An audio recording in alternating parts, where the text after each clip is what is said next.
pinakamagagandang tourist spot sa Batanes. At marami dito, hindi pa alam ng mga tao.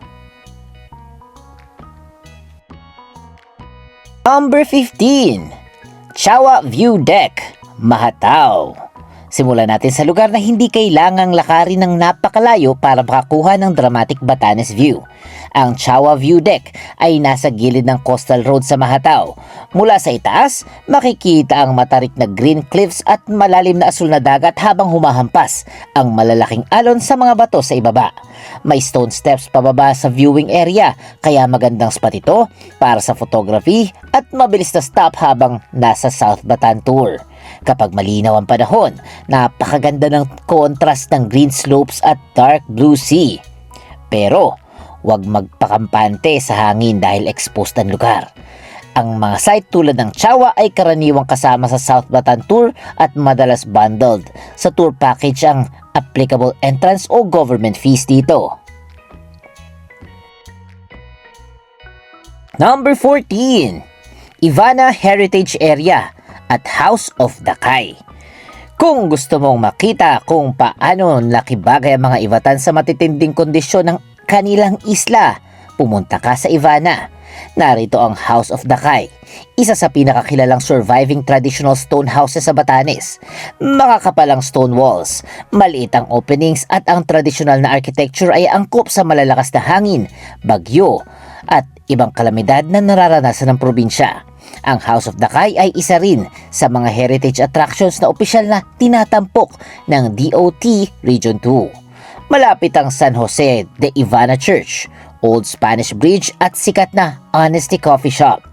Pwede maglakad, mag-architecture photography at namnamin ang atmosphere ng lugar sa Ivatan community. Tandaan lamang na ang ilan sa mga heritage house ay private property. Respeto muna ha, bago mag-selfie. Number 13, Valugan Boulder Beach, Basco. Huwag maghanap ng pinong puting buhangin dito. Sa Valugan Boulder Beach, malalaki ang bilugang dark volcanic boulders ang bumabalot sa shoreline. Sa paglipas ng panahon, patuloy na pinakinis ng malalakas na alon ng mga batong ito, kaya nabuo ang kakaibang beach na halos imposibleng mapagkamalan sa ibang lugar. Napakaganda rito sa sunrise, lalo na kapag kumikislap ang mga basang bato sa unang liwanag. Pero importanteng tandaan ha, hindi ito ideal swimming beach. Malalakas ang Pacific waves at maaaring madulas sa mga bato. Sightseeing, landscape photography at simpleng pakikinig sa malalakas na hampas ng dagat ang mas magandang gawin dito.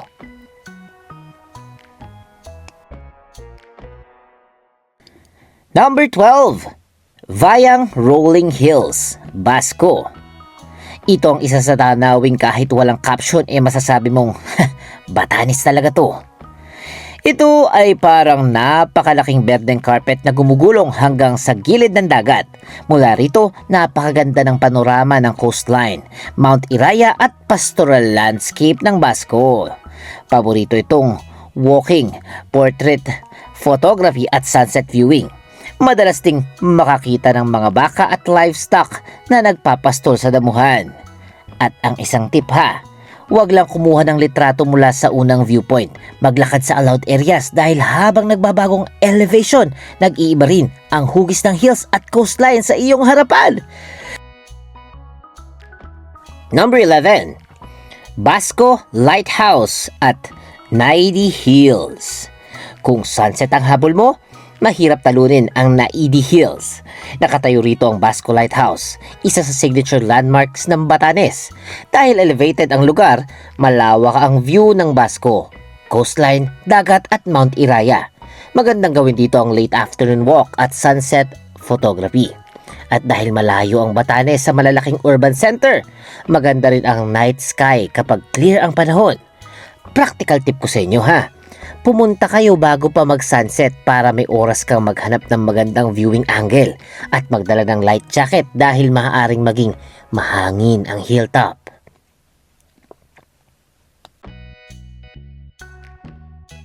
Number 10, Homoron Blue Lagoon at White Beach. Ito naman ang isa sa mga lugar na nalalampasan minsan ng mga turistang puro rolling hills ang nasa itinerary. Ang Homoron, Blue Lagoon at kalapit na White Beach sa Mahatao ay nagpapakita ng mas tahimik na side ng Batanes. Kapag kalmadong panahon, malinaw ang tubig at napakaganda ng kontrast ng mapusyaw na shoreline, dark rocks at lunti ang paligid. Kasama ang Homoron, Blue Lagoon at White Beach sa karaniwang South Batan itinerary. Pwede maglakad, magpicnic, magpicture at kung ligtas at pinahihintulutan ng sea conditions, pwedeng maligo. Tandaan, sa Batanes, weather muna bago itinerary.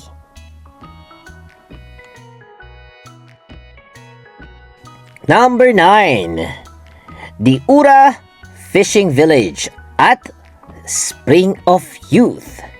Ito ang isa sa hidden gems na deserve na makilala ng mga Filipino travelers. Ang Diura ay tradisyonal na fishing village sa Mahatao. Mula rito, maaaring maglakad patungo sa Raku-ah-Idi na mas kilala bilang Spring of Youth. Pagdating mo sa spring-fed pool na napapalibutan ng natural landscape at may magandang tanaw patungo sa dagat ng Mount Iraya, pwedeng maligo sa malamig na tubig, mag-picnic at mag-relax pagkatapos ng lakad. Sa isang update ng 2026 travel guide, nakalistang 100 pesos ang entrance at swimming fee na sa Spring of Youth, habang hiwalay pa ang transport papunta sa Diura. Dahil local rate ito at maaaring magbago, magdala ng cash at i-confirm muna sa inyong accredited guide.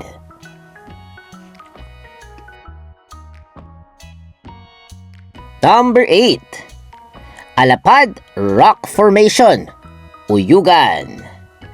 Kung gusto mo ng Batanes scene na parang pelikula, puntahan ang lugar na ito. Dito dumadaan ang highway sa pagitan ng malalaking rock formations habang sa kabilang bahagi ay bumubukas ang napakalawak na coastline. Malapit din ito sa Old Lawrence Station area na bahagi ng karaniwang South Batan itinerary. Pwedeng mag-roadside photography, short walks at coastal viewing, pero wag basta tumayo sa gitna ng highway para lamang sa dramatic picture ha. Actual road ito at safety pa rin ang priority. Ang kakaibang appeal ng Alapad ay pinaghalo nitong geology, history, winding road at open ocean sa iisang eksena.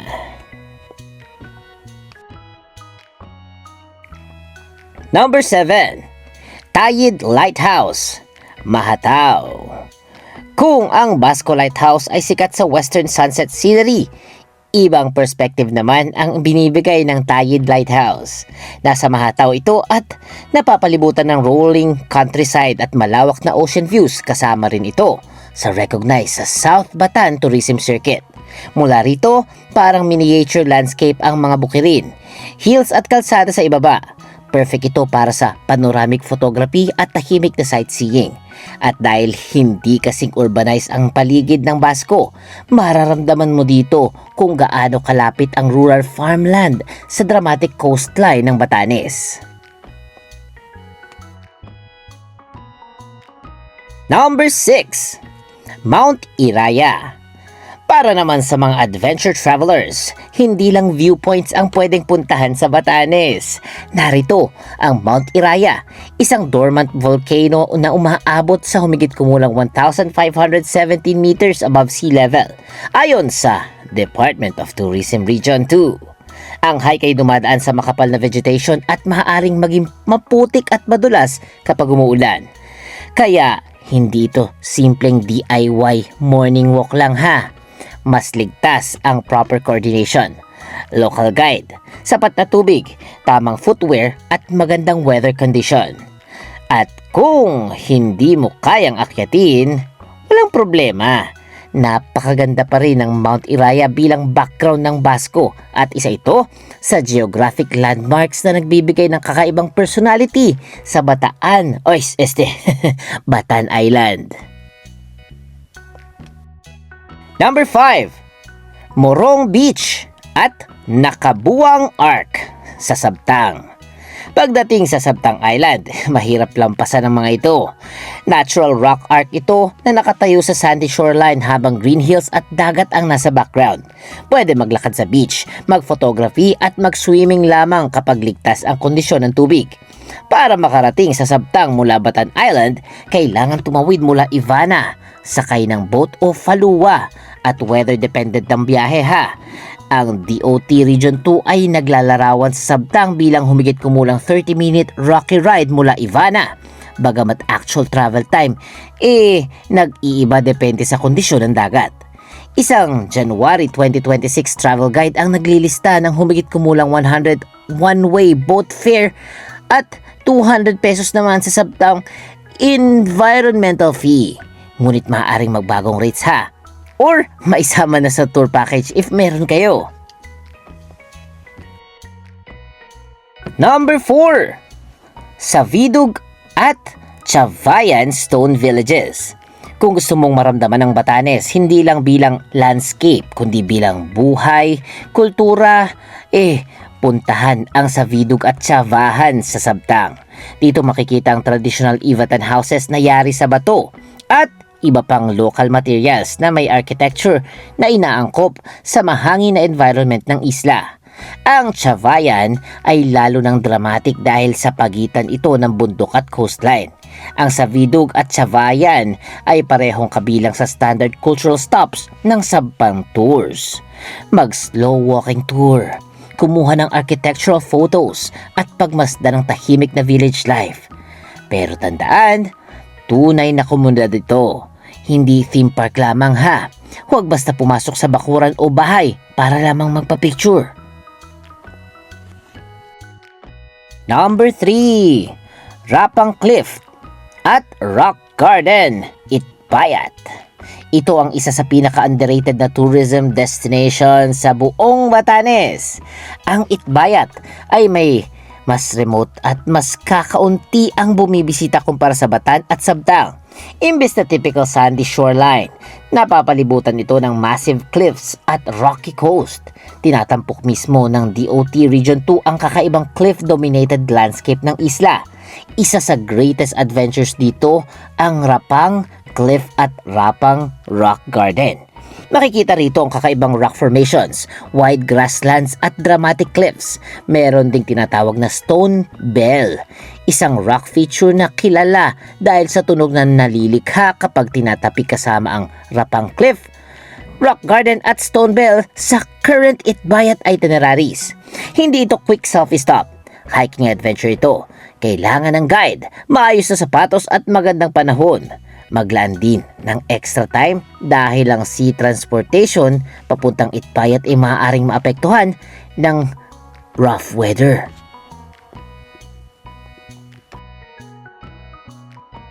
Number 2. Raku Payaman or Marudborok Country. Ito ang lugar na kapag nakita mo ay maintindihan mo kung bakit maraming Pilipino ang nangangarap makarating sa Batanes. Ang lugar na ito ay mas kilala sa mga turista bilang Marlboro Country ay may napakalawak na pasture land na puno ng rolling green hills, grazing animals at sweeping ocean scenery. Isa ito sa pangunahing attractions ng South Batan Circuit. Hindi mo kailangan ng extreme activity dito. Maglakad, kumuha ng pictures, umupo at pakinggan mo lang ang hangin. Ang simpleng kombinasyon ng green pasture, rugged cliffs at napakalawak na dagat ang nagpapaganda dito. At dahil actual grazing area ito, huwag istorbohin ang mga livestock at huwag lumapit sa dangerous edges para lamang makakuha ng picture ha.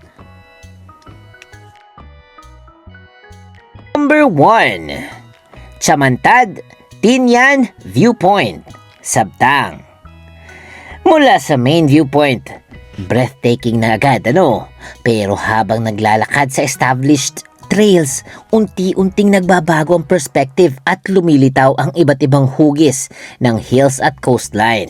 Yan ang magic ng Chamantad Tinyan.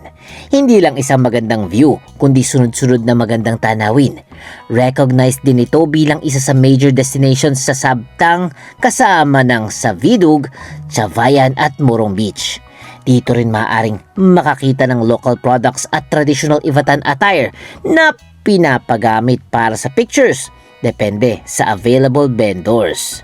Pero ang tunay na attraction ay ang scale ng landscape. Kapag nakatayo ka sa gitna ng napakalawak na damuhan habang bumabagsak ang hills patungo sa dagat, mahirap paniwalaang nasa Pilipinas ka pa rin. At dahil boat dependent ang sabtang, huwag gumawa ng sobrang sikip na itinerary. Kapag masama ang panahon, maaaring madelay o makansela ang sea crossing. Dahil sa Batanes, may isang tour manager na hindi kayang utusan ng kahit sino. Ang panahon.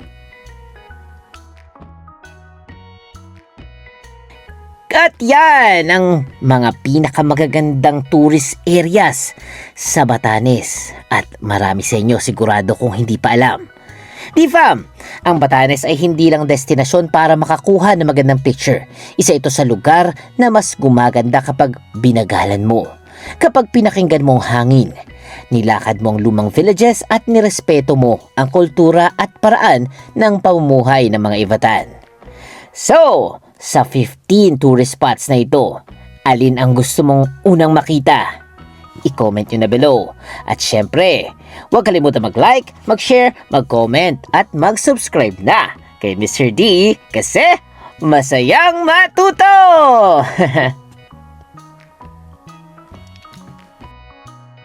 The end!